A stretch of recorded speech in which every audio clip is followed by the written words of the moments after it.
Let's pray. Lord, once again, we're grateful that we can come together and share in these great stories that you have preserved for us in your written word. We ask, Lord, that your Holy Spirit would inspire us and guide us, that the words of my mouth and the meditations and thoughts of all of us together would be acceptable, Lord, in your sight. Lord, you're our rock. You're our Redeemer. Amen. I think every family has those family stories that you share, and often, there's something that kind of went wrong that maybe wasn't funny at the time, but with time becomes a lot funnier. And one story that is funny in our family came from Andrew Darris, my son-in-law, my daughter Patty's husband, back when he was a little boy. And Andrew is a twin. And he and his twin brother, Matt, were home alone one day when they were about 8 years old. They were home alone with BB guns. And right there, you can say right there, twin 8-year-old boys home alone with BB guns is probably, the story's going to go not great at that point.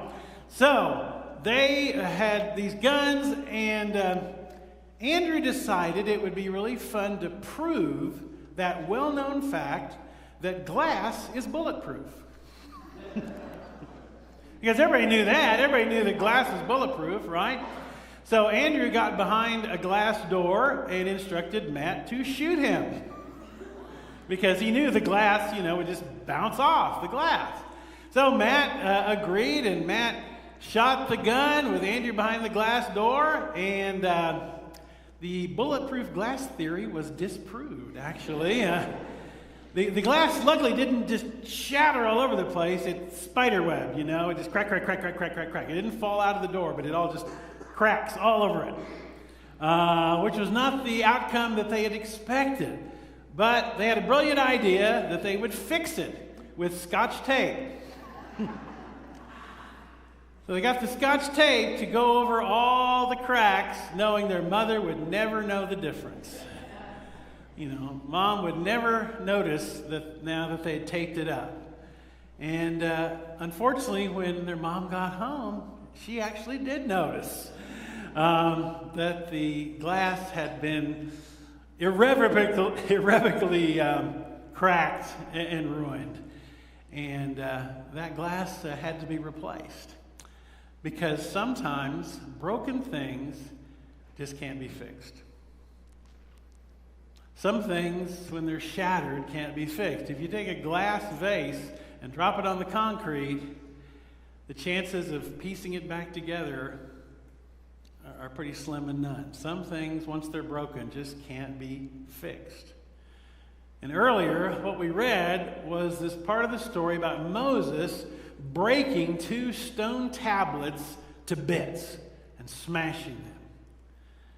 Now, I'm starting a new sermon series today as we get ready to head into Lent called Rocks and Stones. You'll be surprised how much rocks and stones play into various stories in the Bible, play into the Psalms, play into the words of Jesus. Rocks and stones are all through the Scriptures. I want to talk about these stone tablets today. Now, most of us know what leads up to Moses' smashing these stone tablets. Most of us know the background that the book of Exodus tells the story of the Hebrew slaves. We get to the end of Genesis, and the family of Jacob, his 12 sons, have moved to Egypt. Joseph, this golden boy, Joseph, has saved Egypt and the surrounding country from famine and has become a favorite of Pharaoh. And Pharaoh, because of the famine, invites the whole family, all 70 of them, to move to a good part of Egypt, Goshen.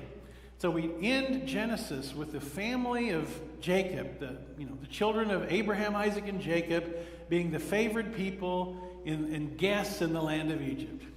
And you turn the page to the first page of Exodus, and 400 years have passed, and those people who've grown into the thousands, into the tens of thousands, are now slaves. They become a slave people. And so we read how God calls Moses to go to Pharaoh and demand that he let my people go. And we read about all the miracles, the 10 plagues, and how Pharaoh continues to say no, no, no, until after the 10th plague, Pharaoh relents. Pharaoh concedes and says, get out of here. You can go. You can leave. And so, the descendants of Abraham, Isaac, and Jacob, the people, the Hebrew slaves, they leave Egypt. It says the people were so anxious for them to leave, they even gave them gold earrings and bracelets to say, just go, just leave. And they left, and they crossed the Red Sea, and they began their journey to Canaan, the promised land. We kind of know all that story. It's been turned into movies, and we know that story. After 3 months in the desert, they arrive at Mount Sinai. And that is where they have an encounter with God. And God tells Moses to give the people this message, the message we read about in Exodus 19, starting in verse 3. God says to the people, the Hebrew slaves who are now free people, he says, you yourselves have seen what I did to Egypt, how I carried you on eagle's wings and brought you to myself. Now, if you obey me fully and keep my covenant, then out of all nations you will be my treasured possession. Although the whole earth is mine, you will be for me a kingdom of priests and a holy nation. So God offers them this covenant. And the people respond. It says the people respond this way in verse 8. The people all responded together, we will do everything the Lord has said. Yes, yes, yes. And Moses brought their answer back to the Lord. So the people say, yes, Lord, anything and everything you've told us to do, we'll do. They agreed to a covenant. A covenant. Now, a covenant is different from just a promise. You know, there's all kinds of promises, and some seem to be easily broken. A covenant's different from a promise. You know, promises. I mean, thinking about kids. Think about when kids promise things, like they say, "If you get me that new puppy, I'll take care of it. I'll feed it every day. I'll take it for walks. I'll do all of the care for the dog, Mom. You won't have to do anything. I promise I'll take care of the dog." Well, sometimes that promise doesn't seem to last a real long time. You know? Sometimes husbands, you know, "Honey, I promise I'll mow the lawn tomorrow." "Yeah, honey, I promise I'll take the trash out tomorrow." "Yeah, honey, I promise I'll call the plumber tomorrow." And tomorrow comes, and, well, then the next day comes, and somehow it just doesn't always happen, those promises that what I'll do tomorrow. You know, I've made those kind of promises. I won't ask for a show of hands for men, but, you know, all through life, you know, at least, you know, when I was graduating high school, I promise we'll always keep in touch, you know, we'll always stay good friends, not so much sometimes. So we make a lot of promises, and some of them we keep, and some of them we just seem like they're just words. But this wasn't just a promise. This wasn't just a contract. This wasn't just an agreement. This was a covenant. A covenant. And a covenant is a special kind of promise. The Hebrew word for covenant is berit. Berit. And this is the word that's translated covenant. And it's a promise, an agreement where God is a part of the promise, where God is one of the partners in the promise. It's not just an agreement between people. God is involved. And that's why, you know, we talk about, for example, the covenant of marriage. Marriage is a covenant. Because when I do a wedding and I ask people to say their vows, the vows begin like this: "In the name of God, I, Larry, take you, Janine." Always at the beginning of the vows is that phrase, "in the name of God." So a covenant is an agreement where God is a part of it. And the Bible has several examples of covenants. After the great flood in Genesis, and the story of Noah and his 3 sons and their wives, and they're in the ark, and all the animals and all that, and finally, after 40 days and 40 nights of rain, and everything finally dries out, and finally there's dry land, and they come out of the ark. It says God made a covenant with Noah and his descendants never to flood the earth again. And he sealed the covenant with a rainbow. That's a covenant in the book of Genesis. When God calls Abraham and says, you will be the father of a great nation, and makes that promise to Abraham, it was a covenant. Because a covenant always in some way involves God. When we make a vow and we say, so help me God, that's a covenant. So here at Mount Sinai, here at the foot of Mount Sinai, he says to these, escaped or these slaves who he has freed out of bondage, these Hebrew people, these descendants of Abraham, Isaac, and Jacob. He says, if you keep my covenant, you'll always be a holy nation. And the people go, yes, Lord, yes, Lord, yes, yes, Lord. They go, we'll do it. And so Moses goes up to the top of Mount Sinai to do the written contract, the written covenant. And God himself writes it down on 2 tablets. The words of the covenant are literally written in stone. Now, we kind of use that as a phrase too, don't we? We talk about something being written in stone. Usually we talk about something not being written in stone. Like, well, it's not written in stone, as if to say, well, it's not like forever, or it's not something that I meant that seriously. We say, well, we made plans, but they're not written in stone, as if to say, yeah, they may or may not happen. We say for a New Year's resolution, I'm going to go to the gym twice a week. And then by middle of January, we're not doing it. Well, it's not like it was written in stone. Or we say, I'm giving up donuts. No more donuts for me. And then there's a donut. And, well, it's not like that was written in stone. We usually say something is not written in stone to kind of say, well, I didn't mean it was like permanent or lasting or for sure. Because written in stone implies permanence, unbreakability. It's a promise that is unbreakable if it's written in stone. And so here, the covenant that God makes with the people who have escaped bondage, with the Hebrew people, it is literally written in stone. And of course, we know what the words are on those 2 tablets. It's the 10 Commandments. The 10 Commandments. And so it takes a while for Moses and God to finish up their business. It says God himself writes this on the 2 tablets. But he's up there over a month on the top of Mount Sinai with God, in the presence of God. And as Moses is up on top of Mount Sinai, he says the people grew restless. The people grew restless. What happened to that guy? He's been gone up there an awful long time. Is he ever coming back? Maybe he's dead. Maybe God got mad at him. Maybe God killed him. Maybe he's abandoned us and gone down the other side of the mountain. We don't know what's happened to this Moses guy. What are we supposed to do now? What are we supposed to do? We need somebody to lead us. We need a God to lead us, a God we can see and touch. And so they go to Moses' brother Aaron and go, what are we going to do? We need a leader, and we need a God that we can touch and feel and see.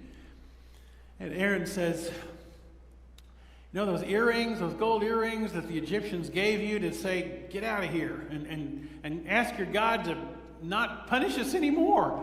Those gold earrings? Give me those gold earrings. He says, we'll make a God. We'll make a God, and we'll make one that's like the Egyptian gods, like the gods we're used to. We'll make it in the shape of a calf. And that will be our God, this golden calf. And then we'll have something we can look at to guide us and lead us on. And so they take the gold and they make an idol. They make a golden calf. And then they have a big party. Singing and dancing to worship this calf. Well, finally, then Moses is coming down the mountain.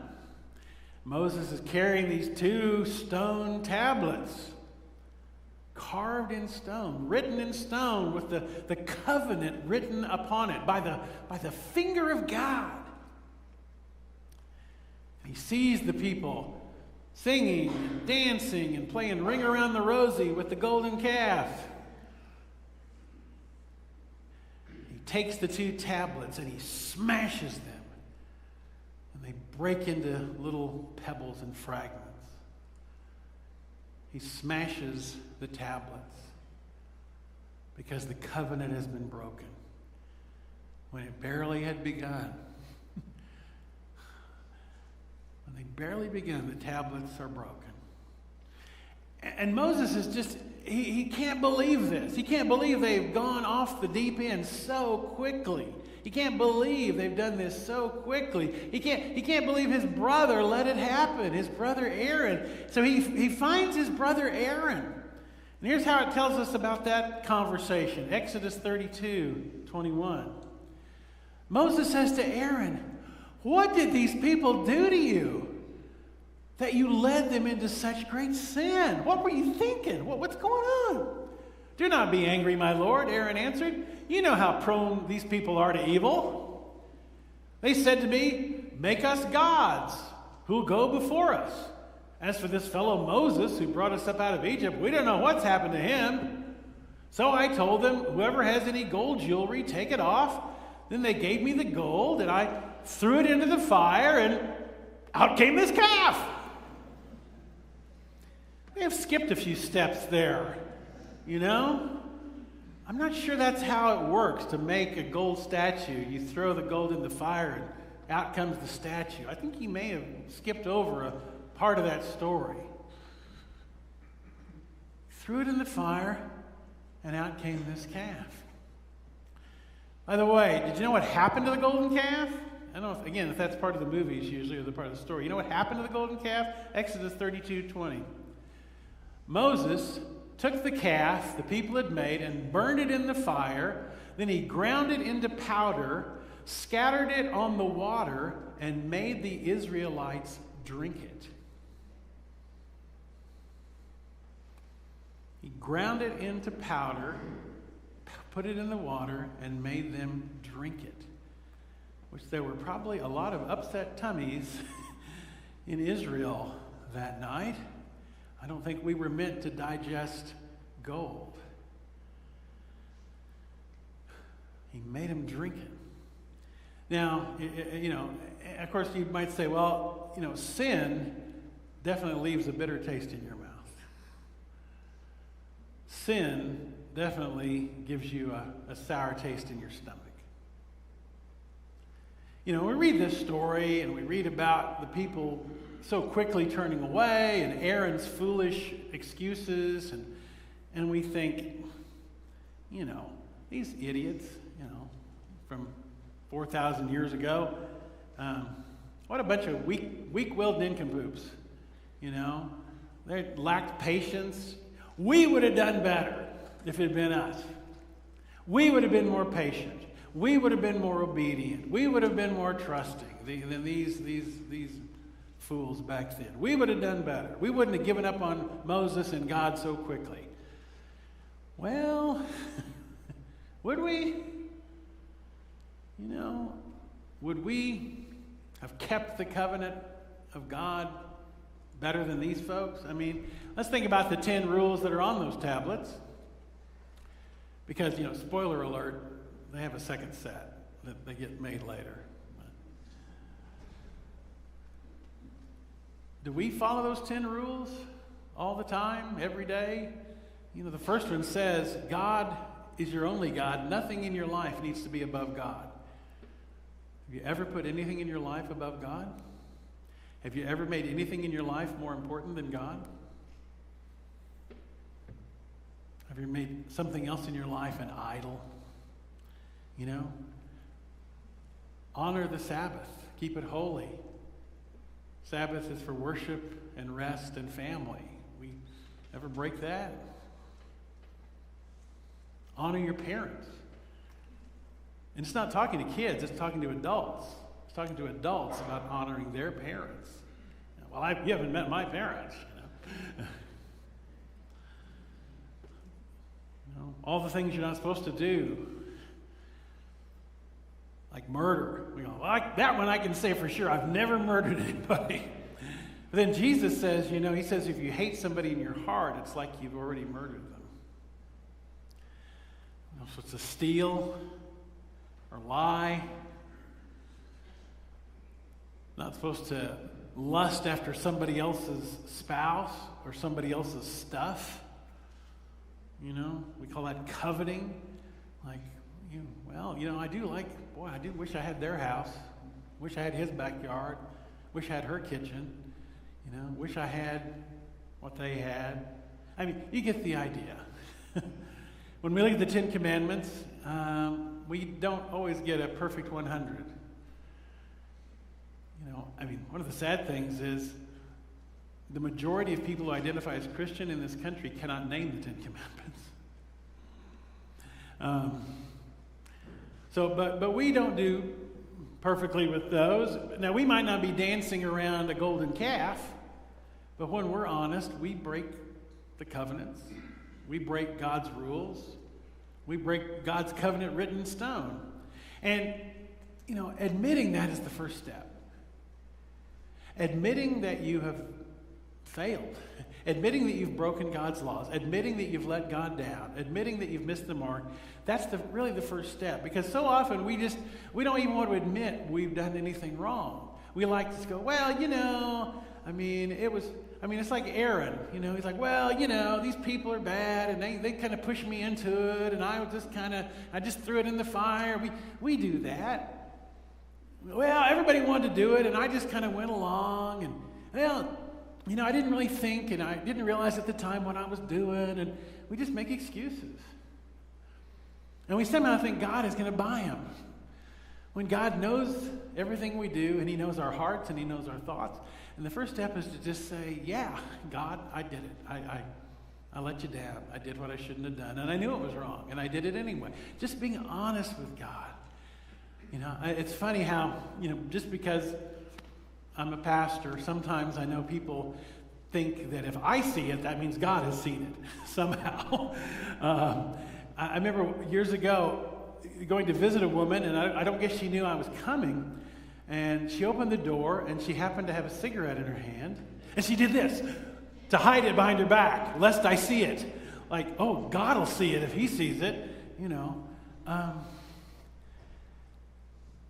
God already knows, but he wants us to confess. He wants us to just be honest with him. What can we do about our sin? We can't, glue the broken pieces back together. They couldn't glue the broken tablets back together any more than Andrew and Matt could glue that glass door back together or tape it back together. We break the covenant. We need a new covenant. And luckily we have one.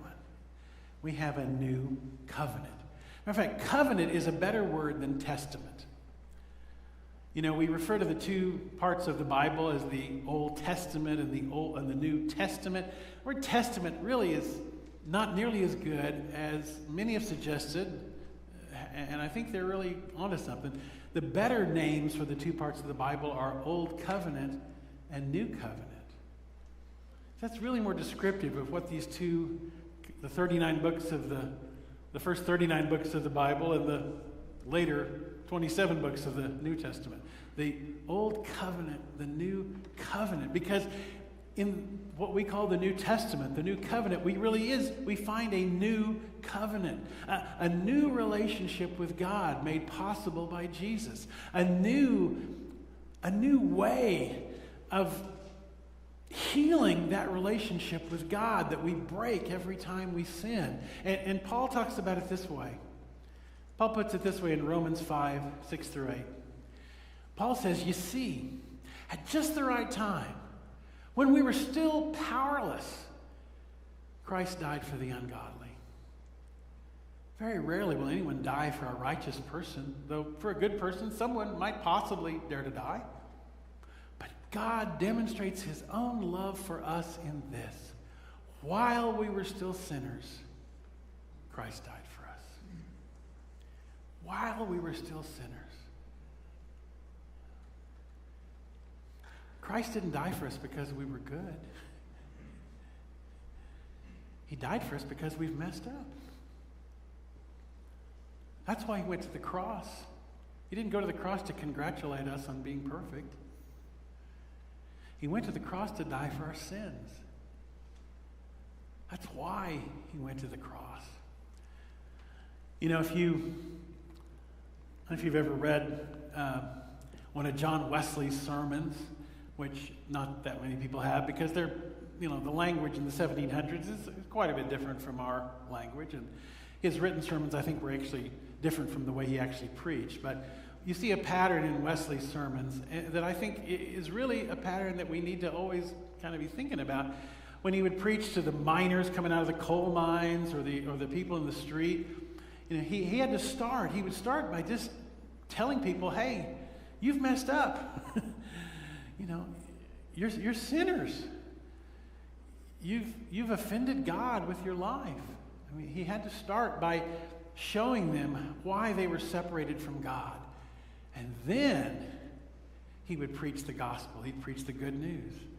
But because of God's love, there's a way for you to be washed clean of your sin. Because of Jesus, there's a way for you to be reconciled to God. Because of Jesus, there's a way for you to be cleansed and be in right relationship with God. And that pattern is really one that I and other preachers need to remember. You have to present the problem before you can present the solution. I think some preachers just talk about the problem all the time. Just kind of tell people how bad they are and you're all going to hell. That isn't doing good if you don't present the grace. And if you just talk about grace but never say why we need it, well, grace is a nice thing. I don't know why I need it, but I guess it sounds nice. No, think about the first line of everybody's most popular hymn. Amazing grace, how sweet the sound that saved a wretch like me. Actually, the original words were that saved a worm like me. They changed it from worm to wretch. But it's the idea of, I'm a worm because of my sin. But God's grace is so amazing that I'm saved. I'm rescued. I'm ransomed. As we get ready to enter this period of Lent on Wednesday, as we begin to enter this period of introspection and self-examination and thinking about our lives, just be honest with God. He knows it anyway. And ask him to help blow out some of those cobwebs and clean out some of that dusty places that his Spirit needs to move in your life. Because he loves you just the way you are, but he loves you so much that he wants you to be more. Because while we were still sinners, Christ died for us. Let's pray. Lord, in so many ways we let you down, and yet, Lord, you never let us down. Lord, we thank you for the grace that allows us to call you Father, that allows us to have an abundant life, that allows us to know that this life is not all that there is, and that nothing can separate us from your love, not even death, because of who Jesus is and what Jesus did. Amen.